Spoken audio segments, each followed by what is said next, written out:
Hey there, I am Kim Fox, and I am introducing my exhibit Superposition here at the Community Art Center. And I'm standing in front of this piece, which is titled Superposition. I don't title a lot of works, but that's okay, some of them I do. And I'm referring to the geological term superposition, not the quantum physics term. Can't get into that.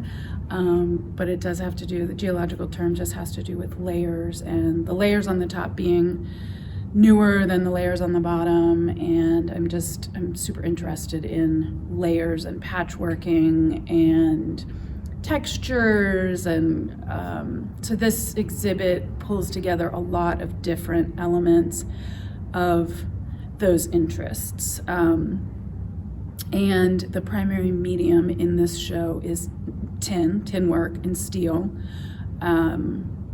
The assemblages are made from, the steel is all vintage license plates from remnants of a commission that I did in 2019 in Detroit, and the piece had to be all made of license plates. It's the first time I've ever worked with them. And I don't throw anything away, and so I have a bunch of leftover license plates, and I continue to this day to work with them. And then for about 12 years, I've been working with decorative tins, like cookie tins, tobacco tins, anything. A lot of stuff used to be packaged in tin really beautifully. And I go scavenge for tins and then cut them apart and put them back together in new ways and give them new life. So the pieces that you'll see in this show represent, pull together a lot of my inspirations. As I mentioned, geology, also quilting, and any sort of patchworking where you take disparate elements and put them together and give them new life and make them look maybe unexpected, or I don't know, just surprising sometimes. When you put two different things together side by side, I really often love the end result. Okay, so this series, these 4 prints are obviously a map of Pennsylvania. Maps are another love of mine. But the tin assemblages that create the visuals of the maps are actual photos of existing tin pieces that I then put into the computer and masked out in the shape of Pennsylvania and created this series of prints. Again, putting things together in interesting ways. And this one, if you notice, it's comprised of 2 of the pieces that we will see later in the exhibit, just as an example of what these are made from.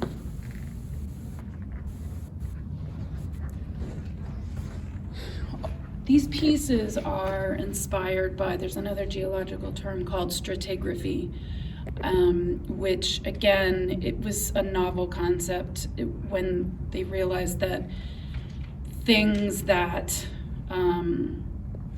layers that are on top are more recent in geological time than layers below, and that you can date things by looking at their position in relation to other pieces.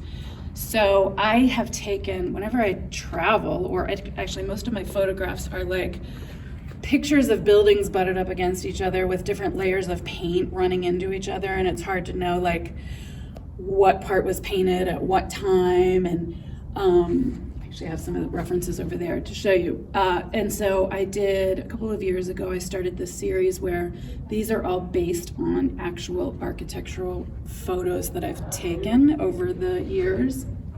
This piece is referenced in the Pennsylvania #1 print at the beginning of the exhibit. So a lot of the photographs, what I'm drawn to, what my eye is drawn to, are, as I was saying, like the stratigraphy and the layers of paint, and being able to see like, well, this house was here longer than this one because this one has, this paint's older on. It's just interesting to me. So these are the kind of pictures that I take on vacation, and if you will see, this piece is it's based on this photo, and I did a show once where each of the photos I took were then rendered in tin. So that's just, hopefully that explains a little bit what I'm doing here. This is another stratigraphy piece, and this tin is all decorative tin canisters, as I mentioned, anything that used to be packaged in tin. And what's nice about older tins is that they didn't have to include so many like liability information and nutrition information. And now you get a tin and there's like a tiny little bit of art and then a lot of legalese and ingredients, and it used to just be like biscuits with a bunch of great art, or in this case, large swaths of beautiful colors. So that's part of the challenge for me that I enjoy, is finding the bits of the tins that I can cut apart and use. This is this is directly based off the geological illustrations by a woman named Ora White Hitchcock, and I have some of her pieces over there in a book, because again, I just, like, geology is a love of mine, and the way that she illustrated her husband's geological studies is so beautiful and really inspiring. So these, a lot of the pieces in the show are inspired by her work. This is another stratigraphy piece. I don't think I have the original photo, but this is some sort of walls, some sort of makeup of buildings that looked like that to me. This is an older stratigraphy piece. Again, this is one that's referenced in that Pennsylvania print. And then this is a newer piece inspired by that. Throughout the last few years, a lot of the color palette has come from the project that I did in Detroit, and because I had so much leftover material, that palette is really represented in this exhibit. This blue is one of them. There's blue and white, and then I can show you some pieces later. This is a new piece.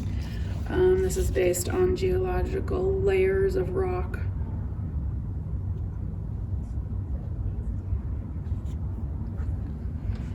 This is my newest piece, also based on sedimentary rock and the different layers, and just when you look at it, I just think it's fascinating.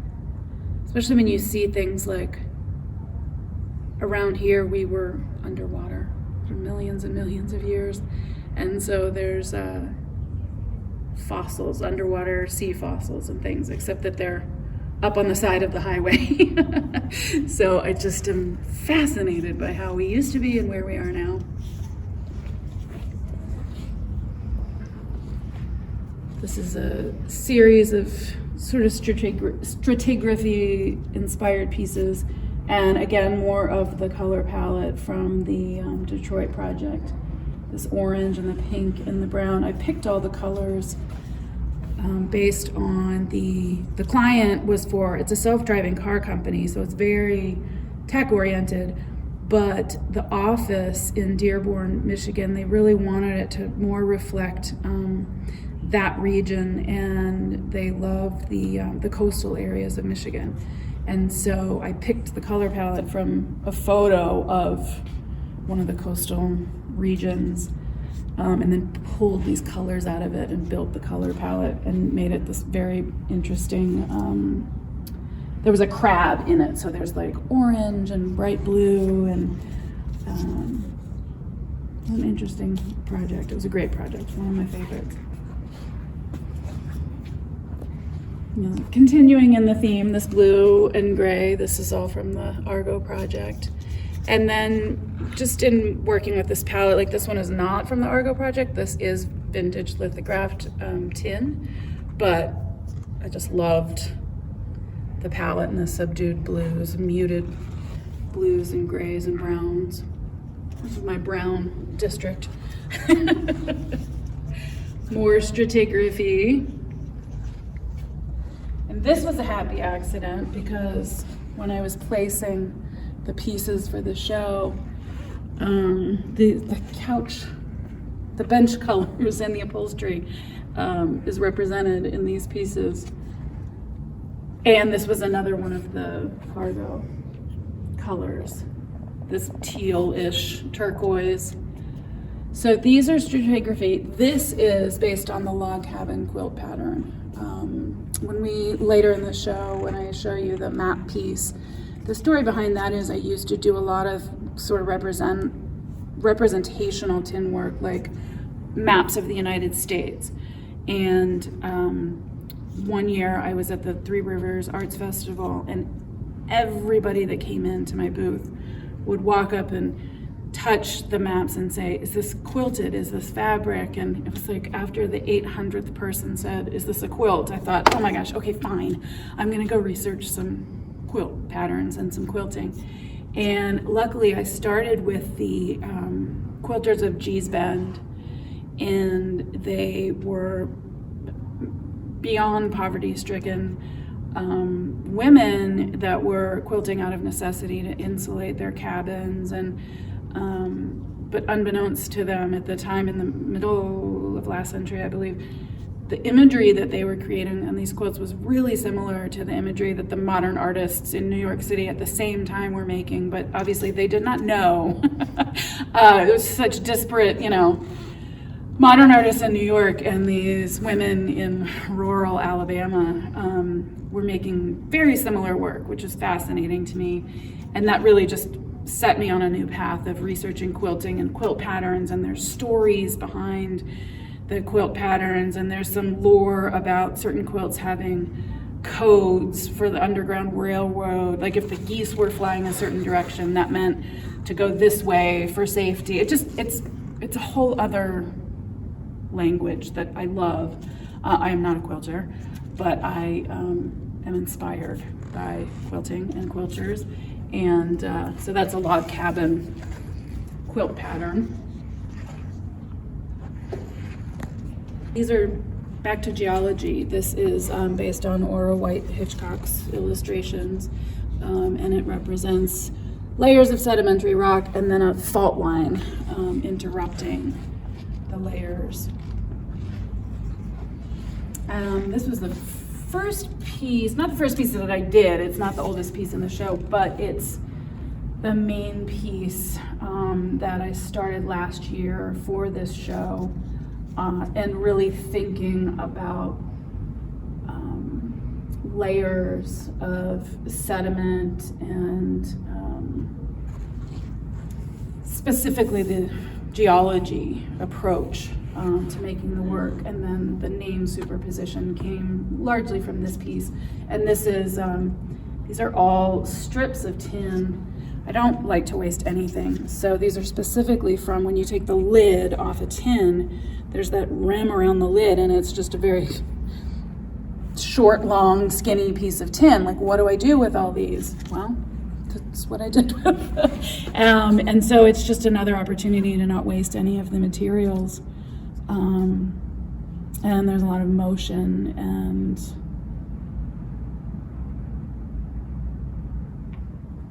depth.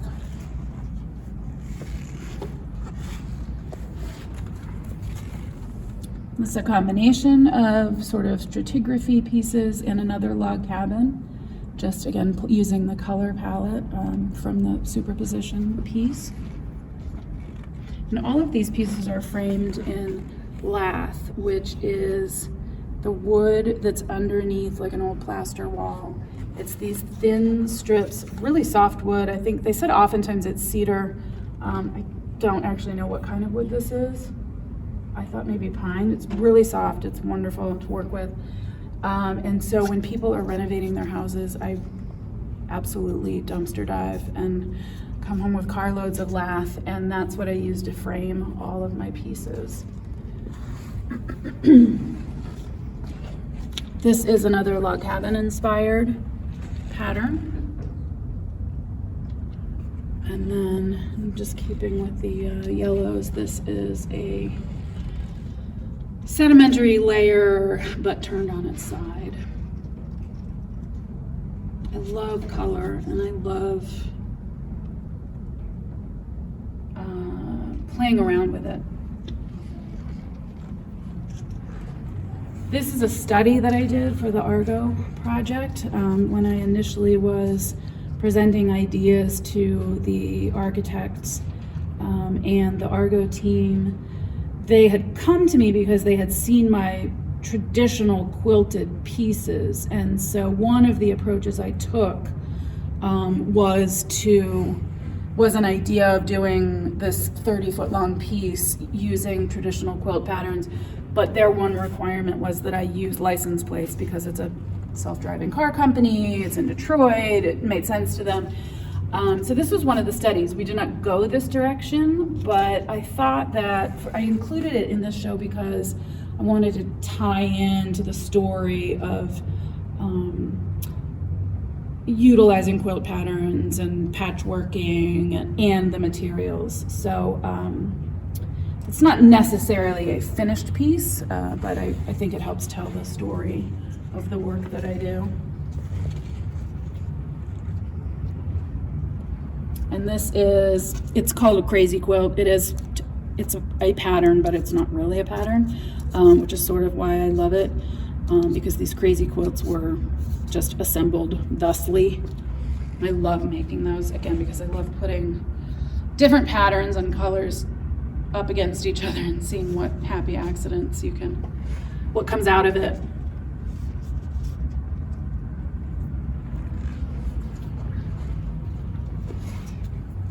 These are stratigraphy pieces.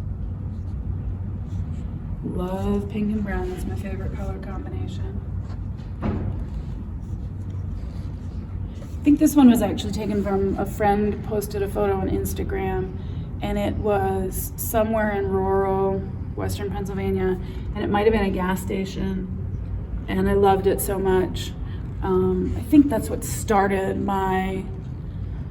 the approach of taking photos and rendering them in tin. So this is an older piece, this is a newer piece just based on this.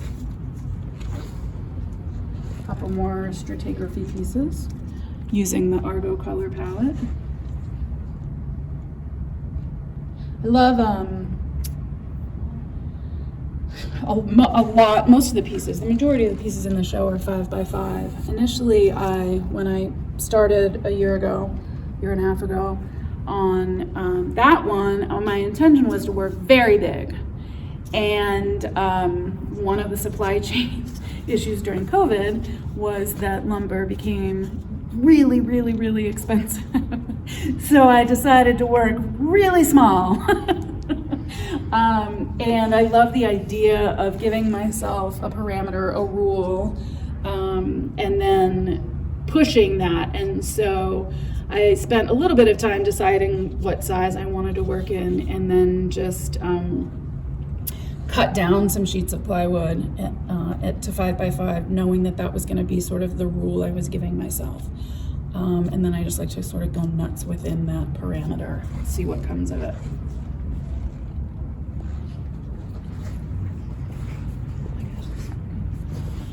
This is the oldest piece, and this is actually, this is very old, probably 7 years old. I did this for the American Folk Art Museum in New York City, and it was in their shop for a couple of years, along with some other pieces. But I used to do a lot of maps, and as I mentioned earlier, this is, I would have these maps in my booth at the art festival, and this is what people would come in and say, can I touch it? Is it fabric? What is it? And it's a great conversation starter. And then this is what led to researching quilt patterns and then kind of a new direction of my work. But again, wanted to include this to sort of tell the whole story of the work and how it has morphed over the years. And this one, anything that, a lot of the newer pieces you'll see, they go edge to edge and cover the wood. And so for those, I'm not as concerned with the substrate, the wood that I'm using underneath it. I can use plywood or MDF or whatever scraps I can find. For these, I love using like beautiful old salvaged wood with wormholes and old knots and screw, I love sort of the story that these pieces tell. And so I love junking, so I get to go to the salvage yard and dig around and find old wood, and it's not going anywhere. When I did have supply chain issues during COVID with the cost of new lumber, and also some of the products that I make, like tea towels and things, I realized old wood and lath and old tins are not going anywhere, and it really renewed my love of working with these materials.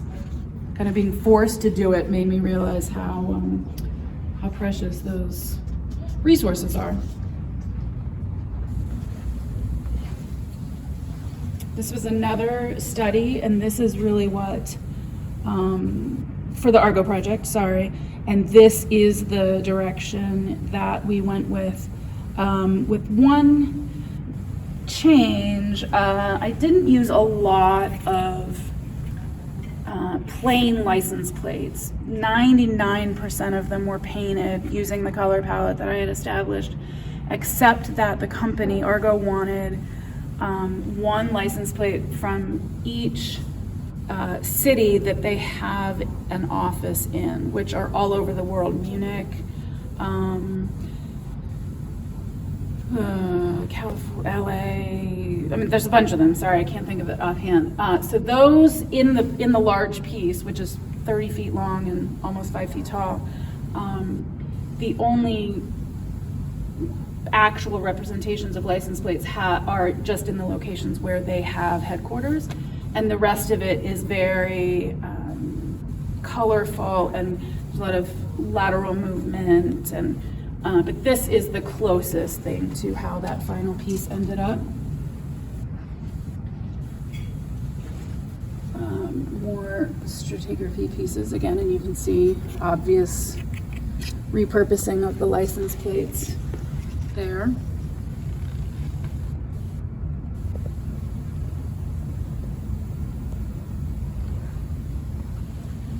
And lastly, my pink and brown.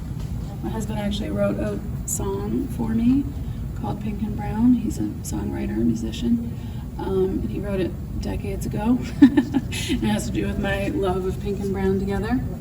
And again, these are just license plates and repurposed tin. So thank you for watching. If anything was confusing, come to one of my workshops on February 24th, and I'll answer any questions that you might have. There will be 2 workshops on the 24th, open to, I believe, 6 students for each workshop. Any level is welcome. We'll have all the equipment here for you, and it's just a really fun, low-pressure way of making art and turning some old stuff into something new and wonderful.